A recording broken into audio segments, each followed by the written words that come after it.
Olá, tudo bem? Começa agora mais um programa da TV do Complexo de Saúde, da Faculdade de Medicina de Ribeirão Preto, do Hospital das Clínicas e da FAEPA.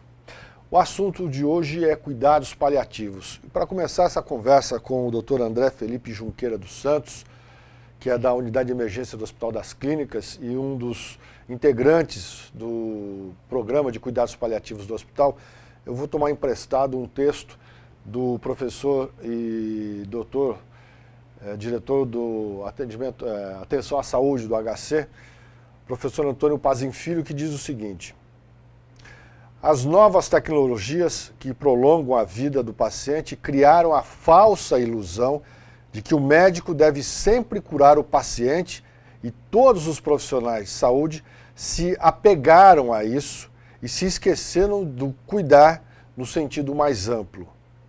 Exemplos desse resgate são as iniciativas de práticas de qualidade hospitalar dos cuidados paliativos, que é o assunto de hoje.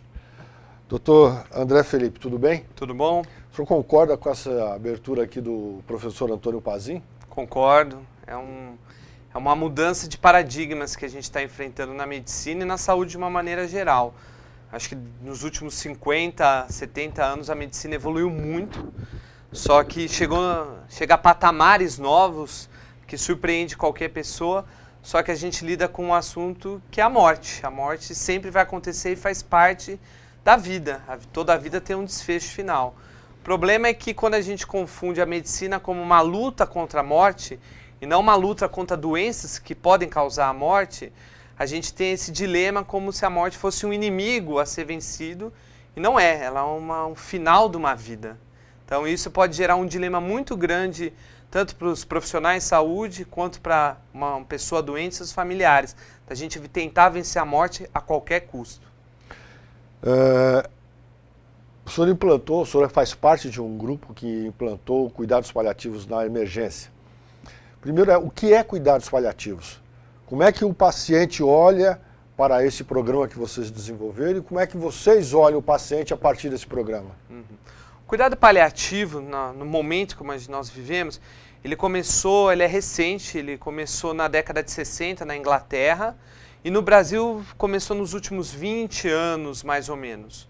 A definição atual de cuidado paliativo da Organização Mundial de Saúde de 2002 define que é uma assistência voltada a pessoas com doenças sem possibilidade de cura, tendo como objetivo o controle perfeito dos sintomas e o suporte para essa pessoa e os seus familiares, tanto do ponto de vista físico, emocional, espiritual e religioso. E como é que a gente oferece esse cuidado paliativo? Qualquer pessoa que faz o diagnóstico de uma doença que hoje a medicina não oferece possibilidade de cura ou que se encontra numa fase que não tem possibilidade de cura, essa pessoa deve ser submetida a uma atenção paliativa. O cuidado paliativo não deve ser confundido com a que não há mais nada o que se fazer. Pelo contrário, o cuidado paliativo é muito mais a se fazer, além de um tratamento que deixa de ter um potencial de cura.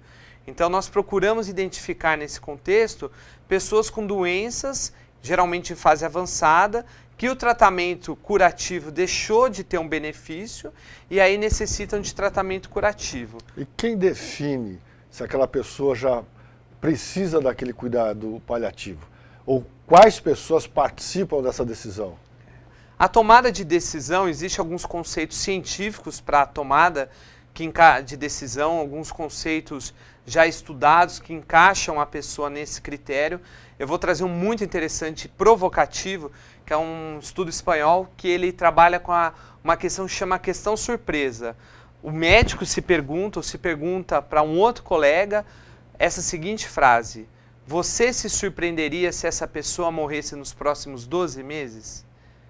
É uma questão muito provocativa. Se você falar não, você pensar não me surpreenderia, no seu conceito você teria que pensar em cuidado paliativo, porque a pessoa pode ter uma expectativa de vida menor que 1 ano, então ela precisa de uma atenção maior.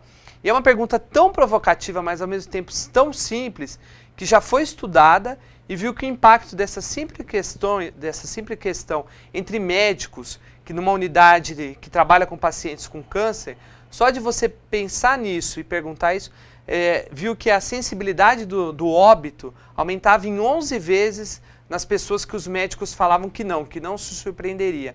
Então a gente tem essa percepção que a pessoa não está respondendo ao tratamento. Quando a gente tem essa percepção, a gente tem que pensar nisso, discutir com a equipe e, claro, discutir com o paciente e seu familiar. A tomada de decisão paliativa, ela tem conceitos científicos, mas ela passa numa tomada de decisão conjunta entre equipe de saúde, paciente e família. Que medidas são tomadas a partir do momento que, digamos, médicos, família e paciente, ok, vocês estão com a razão? A partir do momento que é decidido por um cuidado paliativo, o enfoque do paliativo são 3.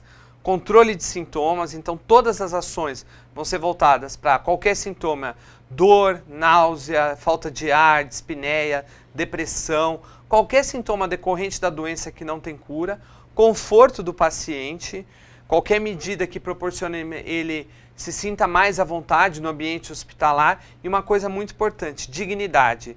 A gente tem que pensar num tratamento que não tire aquela pessoa do que ela é. Até às vezes a gente vai ter que entrar em conflitos com todo o tratamento de saúde padrão. Então às vezes imagine uma pessoa diabética que ela tem o desejo de tomar uma Coca-Cola no fim de vida dela. Ela passou anos e anos falando que não poderia consumir açúcar, mas ela está num contexto, uma complicação do diabetes que não tem, e ela deseja tomar uma Coca-Cola. Então, questões simples. Ela toma Coca-Cola. Ela toma Coca-Cola.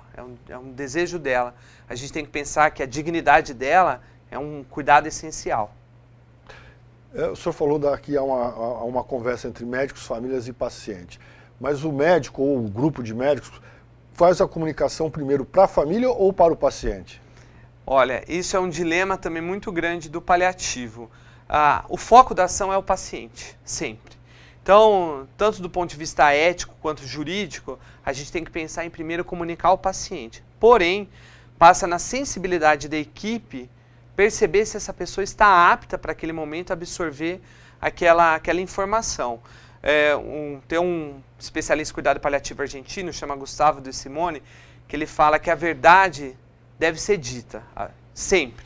A verdade faz parte do tratamento, porém, como todo tratamento, ela tem dose e efeitos colaterais. Então, a equipe tem que ter um treinamento em comunicação para pressentir que aquela pessoa deseja saber aquela informação ou não. E caso contrário, quem da família pode auxiliar nessa comunicação ou não. Então, dependendo do contexto, a gente sempre prioriza contar para o paciente. Quando a equipe observa que isso não é possível, envolve a família junto também e para essa tomada de decisão. Então, primeiro é o paciente. Primeiro é o paciente. E a rejeição, pela tua experiência, a rejeição se dá mais no paciente ou na família?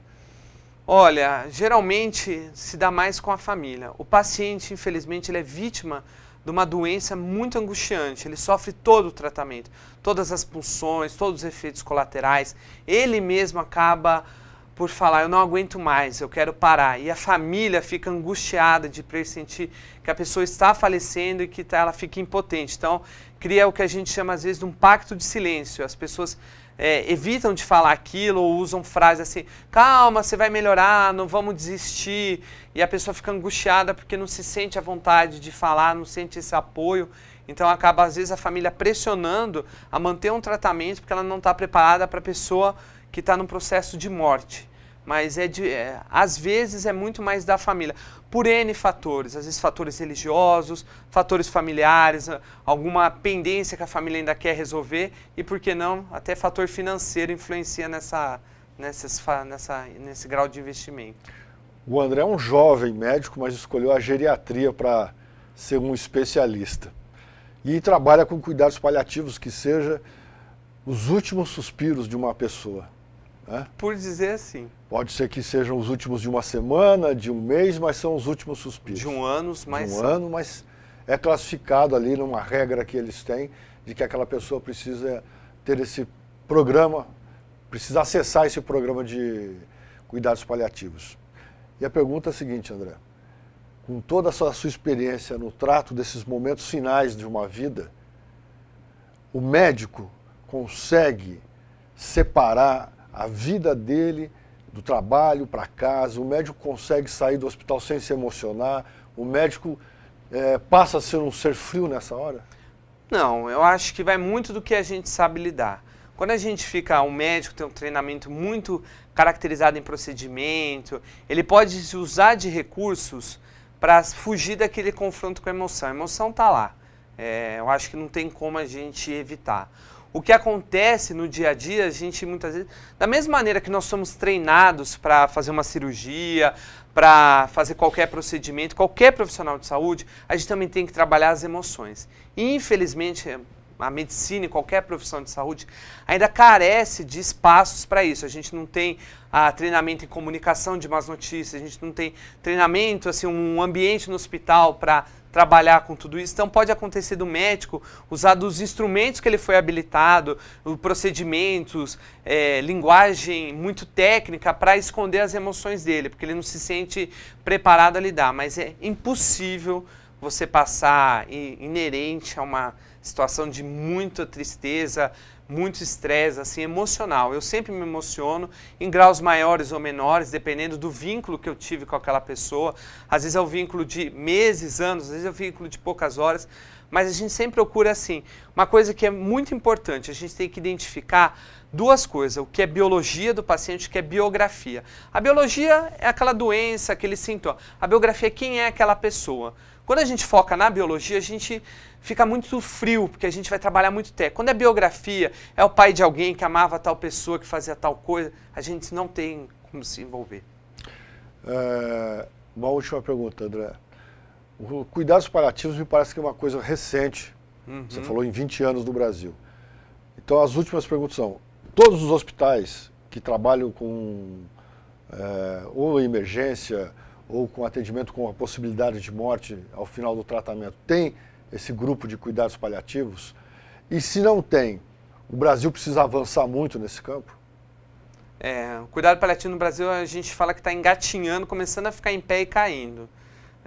Por exemplo, aqui no HC, como um todo, começou em 2008 os programas, 2010 nasceu cuidado paliativos aqui no campus, e agora em 2014 a gente está oferecendo a unidade de emergência.